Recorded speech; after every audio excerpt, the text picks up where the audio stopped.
My earliest memory is of a great pain in my big toe, splintered out like white-hot light, the creation of life that haphazardly threw together the framework for which I would understand the world.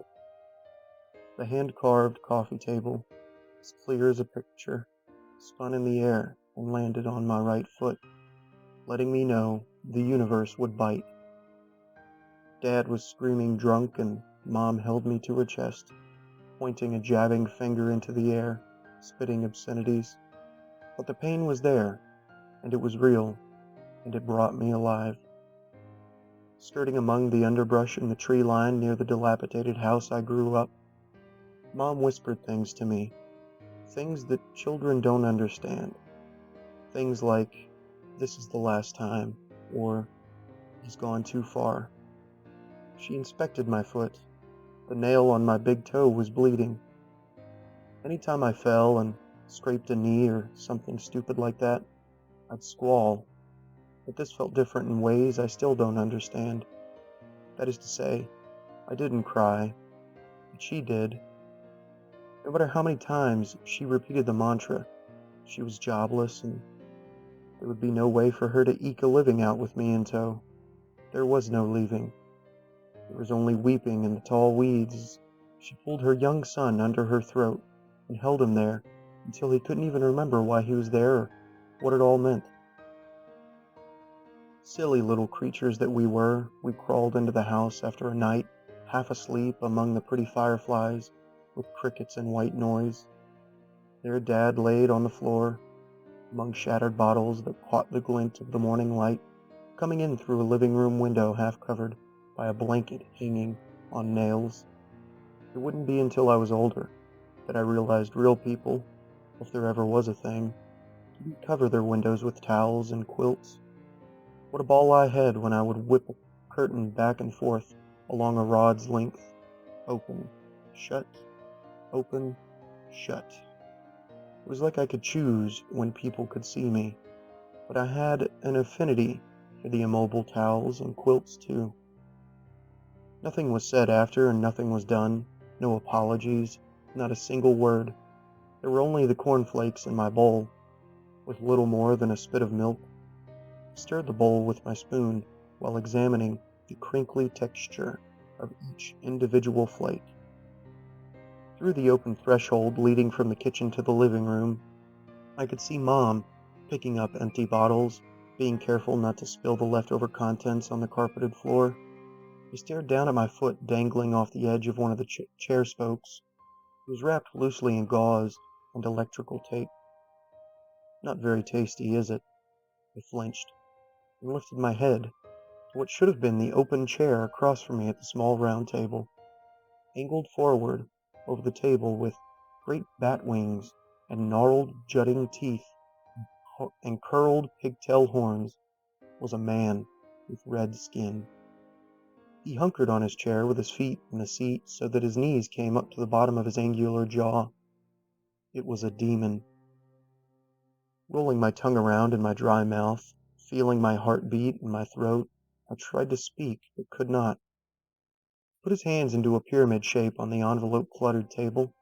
"That's okay, little one. Most of you have a hard time when you see me."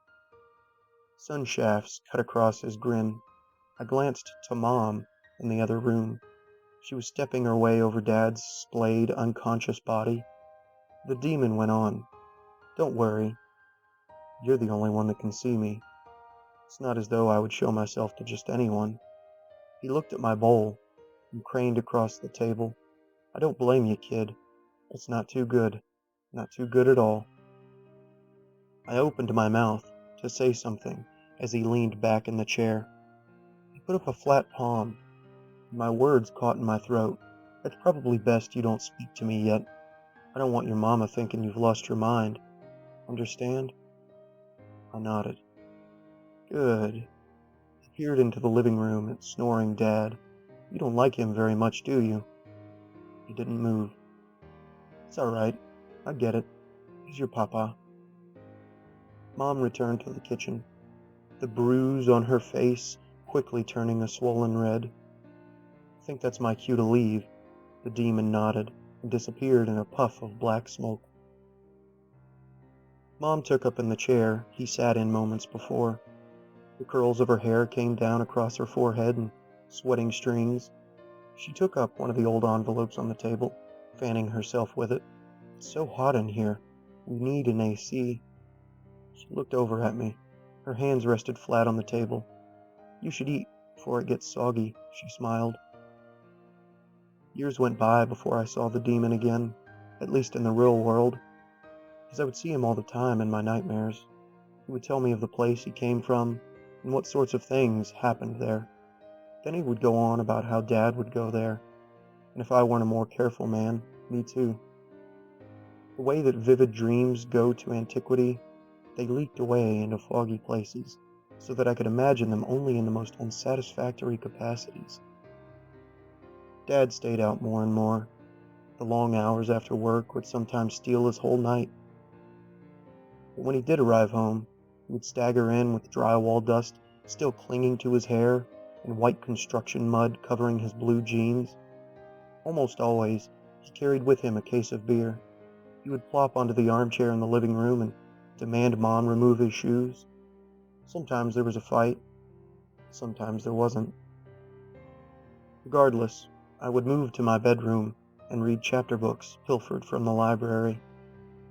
When the weather was dry and hot, Dad would have me help with outside chores he usually left half finished.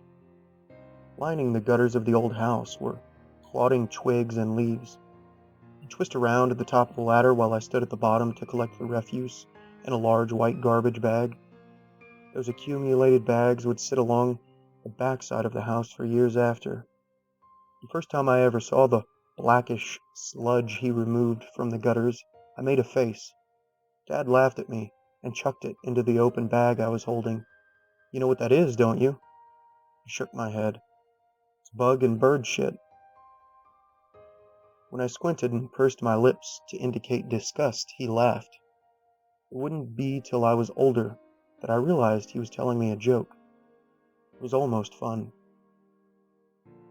My cousins, a rude bunch of much older boys, would hang around our front yard.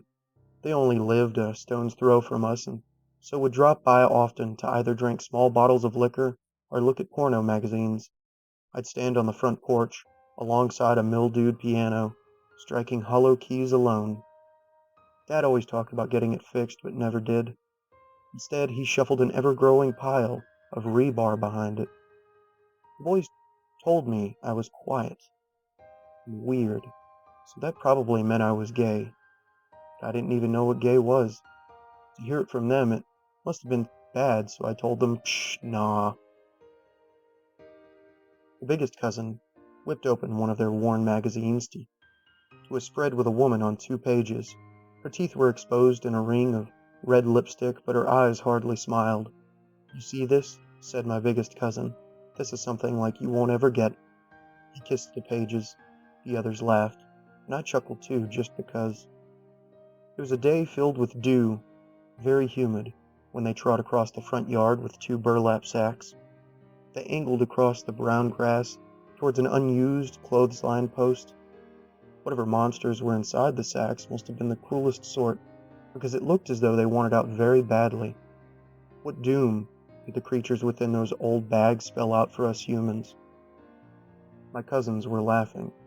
I watched them from the porch, beside the piano, idly wondering what they were doing.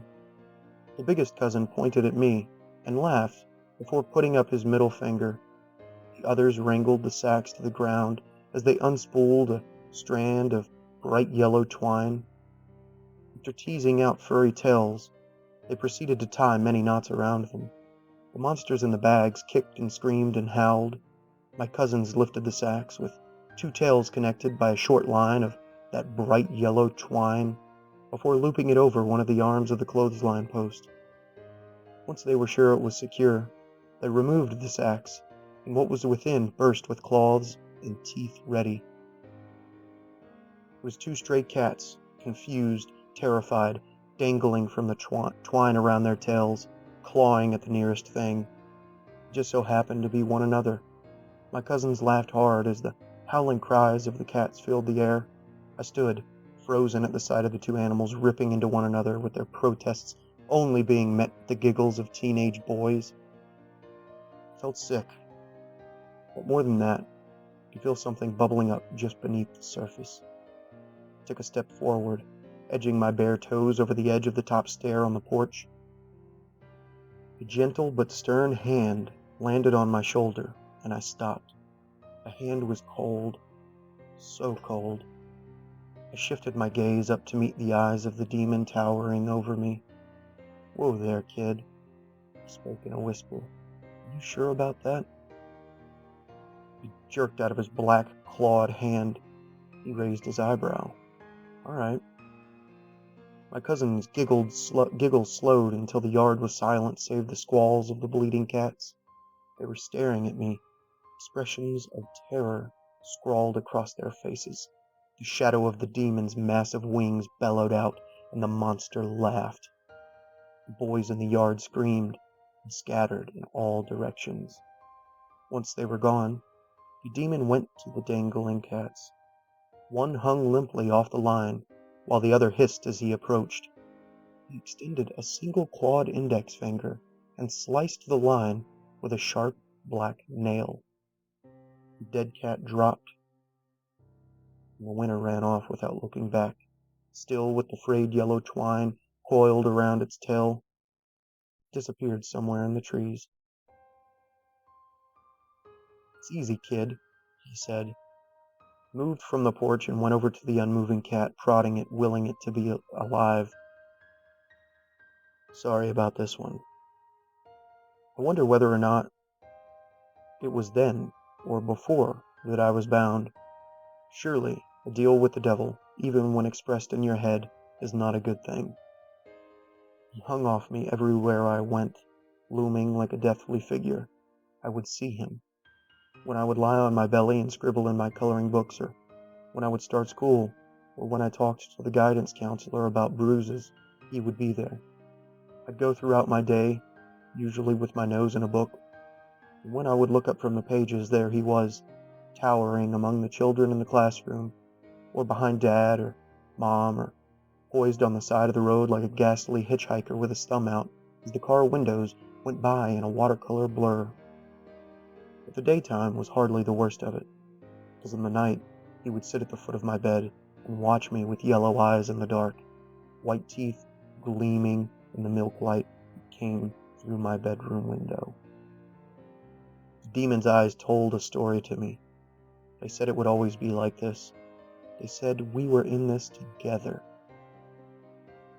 As a last resort to meet people, I told stories. Sometimes the fish would be this big, but sometimes the fish would be this big. Stretching the truth didn't matter.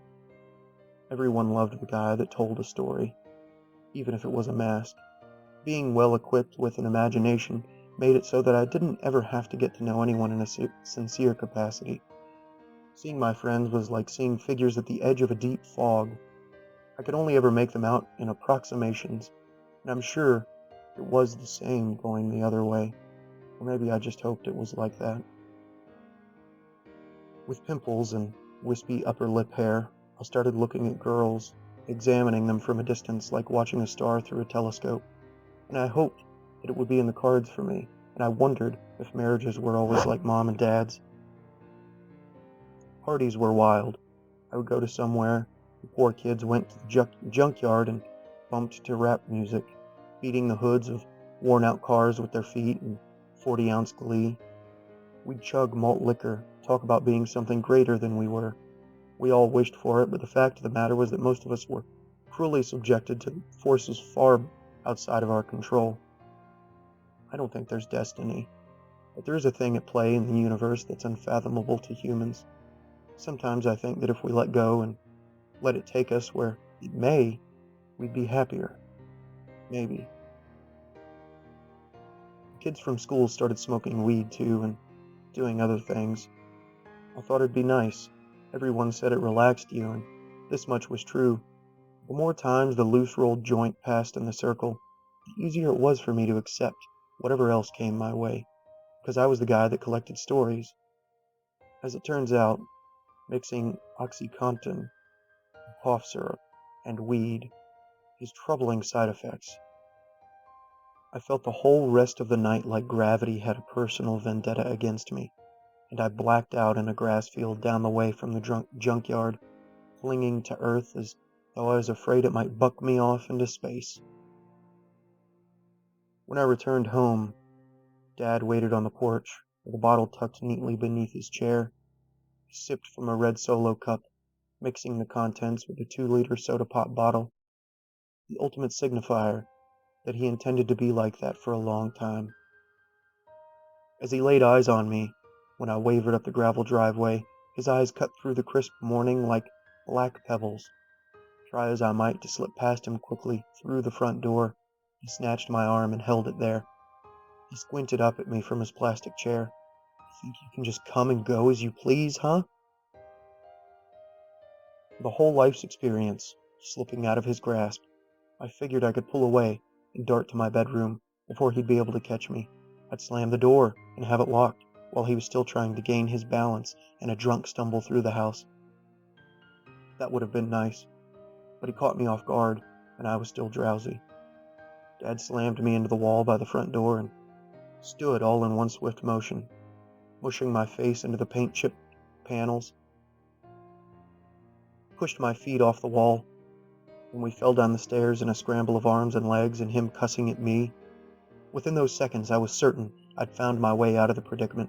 Going on hands and knees, I crawled up the driveway as quickly as I could, but he caught me in the end and put his weight on my back, pinning my scrawny arms with one big hand. I was still a gangly kid.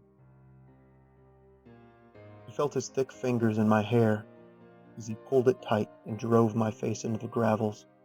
The first few times my head hit the ground, I only knew adrenaline pain, the sort that is there but also not. Then it really came when one of my front teeth chipped. I felt it in my mouth. It's strange the sorts of things you think in moments like that, because I should have been worried about the 200-pound man holding me down, but all I really thought was how badly I did not want to swallow that piece of tooth. Like they'd be able to put it back if I saved it. Then it was harder to see, blurry, and my mouth went slobbery wet. The drugs were coming up with a vengeance. The vomit burned, and I hardly remember it. But I do remember what Dad said. "Oh my God, you're getting it all over me, Jesus Christ!"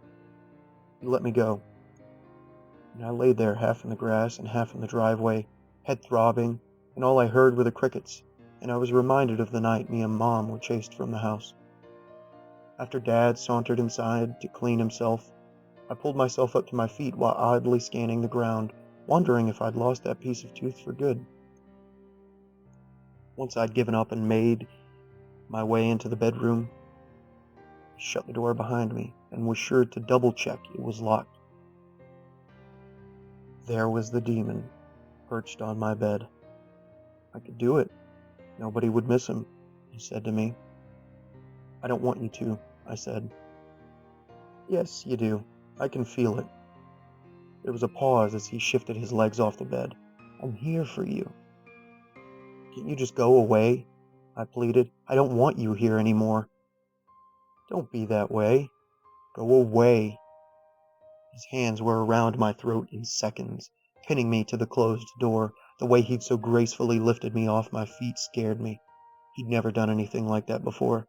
"You piece of ungrateful shit," the demon's voice roared, harsh like crashing metal. "Think what he did to you is bad? I will fuck your soul, kid. Don't you ever talk like that again." I couldn't speak. I was choking, and my vision was going dark, till he could only be seen through pinholes. Feeling nauseous all over again, I was afraid I'd lose my guts. I couldn't move. My muscles went loose. He shook his head. "Quit shaking. You look ridiculous when you do that." Demon dropped me and moved across my room. I massaged my throat. I didn't move from the spot. He could kill me. I was certain of that much. My voice trembled out the line. "Leave. And don't come back again." He looked over his shoulder, and my muscles tensed. I could feel the hatred coming off him. Where the courage had come from to say the words, I'm not sure. My heart caught in my throat as seconds passed, while feeling like an infinity. "You don't mean that," said the demon. "I'm here for you. Go away." Once more, in a puff of black smoke, he went. The room was quiet, and I stood totally still against the door, feeling as though he might creep from the edges of my periphery. His long red fingers might spring from the corners of my vision and pierce my eyeballs like squirting grapes. I tried dusting myself off, but the vomit had already dried down the front of my shirt. Feeling my face swell from the altercation with Dad, I stripped and climbed into bed, throwing the sheet over my head. When the following day came, I refused to go to school. Catching my reflection in the window near my bed should have been enough, but it was also hard to see out of my left eye, and I didn't want people asking. Felt like perhaps the demon was gone and would finally leave me be. For years after, I began to feel as though he might never make a return. That would have been nice.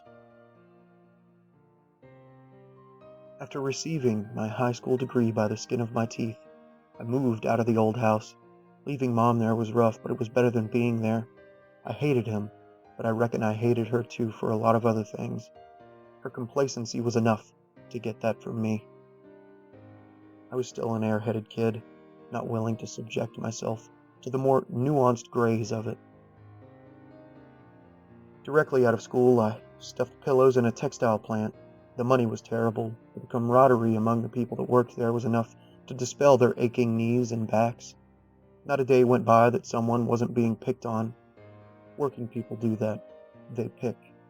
And it's the absolute best way I've seen them make friends.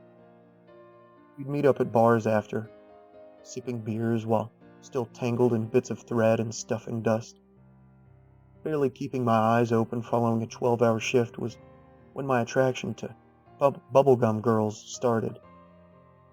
One stood against the bar, and I was awestruck by her aesthetic. Rainbow hair colors paired with eccentricities seemed to draw me in, and I'm sure that some therapist would posit that it was a longing for something light and fun. Maybe that's true.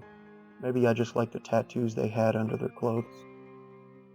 I met one such girl, and after coaxing her with my broad vocabulary, which just so happens to work as a well enough substitute for actual intelligence to most people, we did the deed in my twin-sized mattress in the single wide trailer I rented with 2 other men.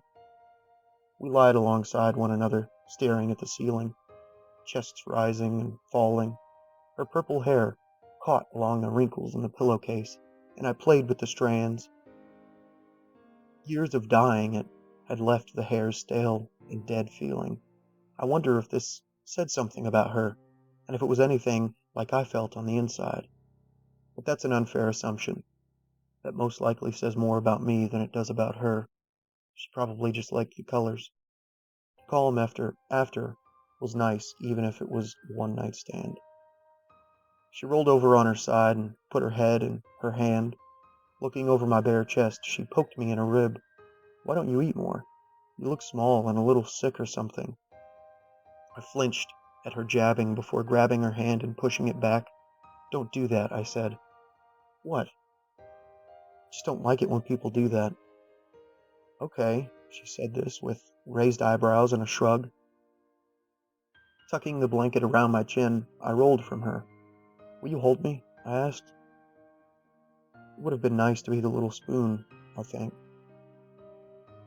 She slung her arm limply over my shoulder, but finally pulled away. I heard her shifting around on the opposite side of the small bed. "This is weird. I thought you knew what this was." She slipped her pants on and buckled them shut while scanning the room for her bra. "You're fucking weird, dude." "I'm sorry," I said. "Whatever." She left quickly and without a goodbye. Was I weird? Without a doubt. It went like that for a while, except I learned not to get too close to the girls. I started falling asleep after so they wouldn't be subjected to my weirdness. It was intimacy adjacent, at least. Then I received the phone call. It was at the factory during my lunch break as I hung among the other smokers beneath the sheet metal cover hanging off the side of the block building. People were laughing as I put my cell phone up to my ear. "Is that you, son?" It was Dad. I nearly hung up immediately. I'd not spoken to either of my parents in years. Something in his voice was different, though. The deep, commanding nature of his tone was far gone and replaced by wavering. "Yeah," I said.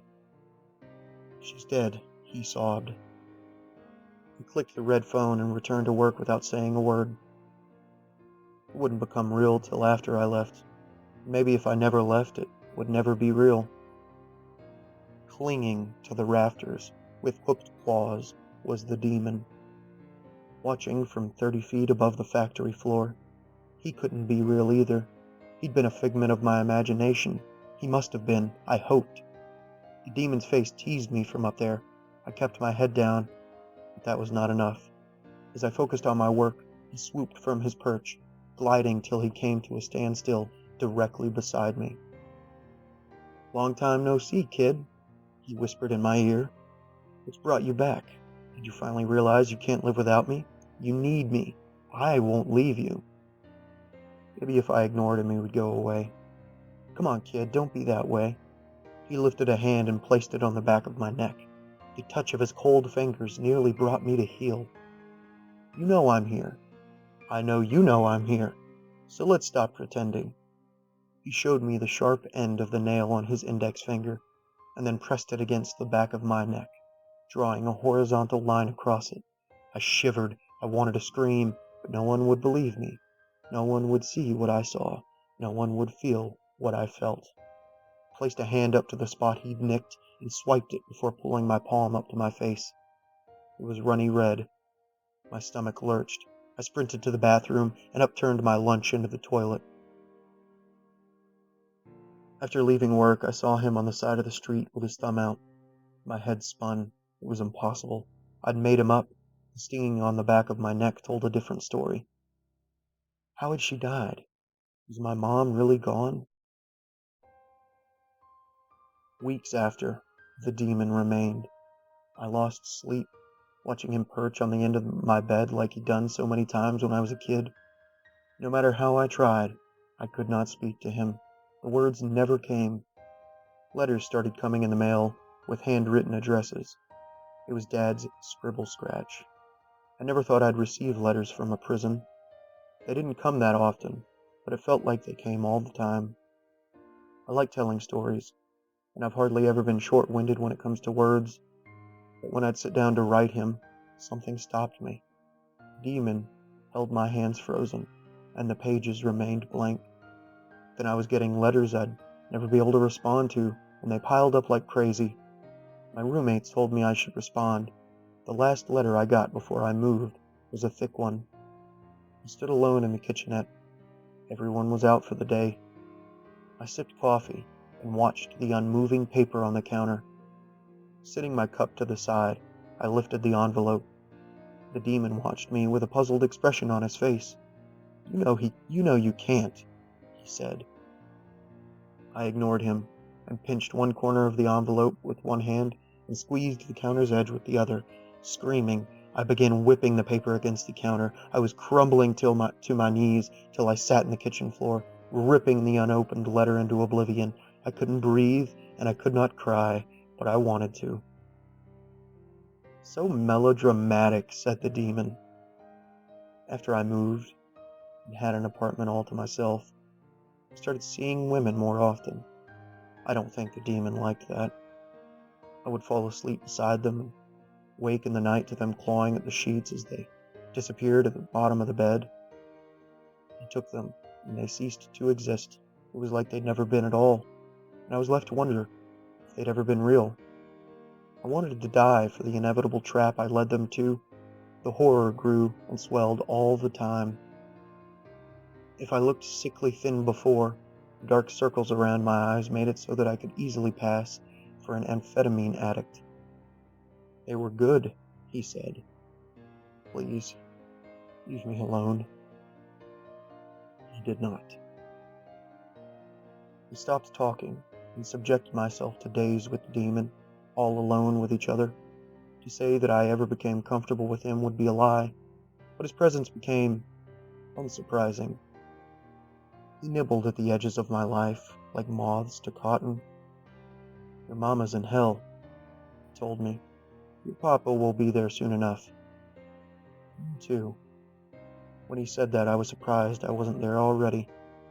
I started taking moonlit walks in the night, tired and sweaty and feeling him around all the time. So cold. Eventually, I found myself walking along the private streets of residential homes, and that's where I met Macy. She held a long pipe over her head, angling it towards one of the gutters running the length on the front of her house. She was trying to nudge a basketball off of the roof and caught on the cusp of the gutter. Try as she might, she couldn't quite get it. I stood in the street and watched her jump. Probably I should have said something, maybe help her. She jumped again, and the basketball came down. She flinched away, looking down to the pavement so that she wouldn't be caught in the face by the ball. But she'd also nudged out a hunk of rotting leaves, splattered over her head. She squealed. The basketball bounced, then rolled down the driveway until it came to a stop at my feet. I lifted it as Macy tried pulling the dead leaves out of her hair. "You've got bug and bird shit on you," I said. Macy jumped. "Whoa, what the fuck?" She turned to face me. The demon stood atop the slanted roof of the home and glared down at me with his arms crossed. I ignored him. "Sorry, I didn't mean to scare you." She eyed me suspiciously. "Can I have my ball back?" I looked at the orange globe in my hand. "Sure." I tossed it to her and she caught it with an expert's touch. "Are you any good?" I nodded at the ball. This is how we met, and for a long time, the demon was easier to ignore. Me and Macy would go dancing, or meet up for strolls, or eat pizzas as big as our heads. She would tell me, "I thought for sure when I met you that you were some kind of murderer." This would be immediately followed by a laugh, but I would still scan the vicinity to see if the demon was there. He was, looking on, tut-tutting. The "I love yous" came easy with her, and every night we spent apart, I would plead with the demon to spare her. "Don't do this," I would say. "Let me be happy," I'd say. For the first time in a long time, he had no cleverness to offer, and he simply looked through dead eyes. I did not know his intentions. I kept my past in the past, but she wanted to know more. More than anything, she wanted to know. I met her family, and they were lovely people. Her father was a doctor, and her mother was an interior decorator. Good sorts. Not in a million years would she meet my dad. "What was your childhood like?" she mused as we laid in bed together, staring into the TV absently in my dark bedroom. "You never talk about it."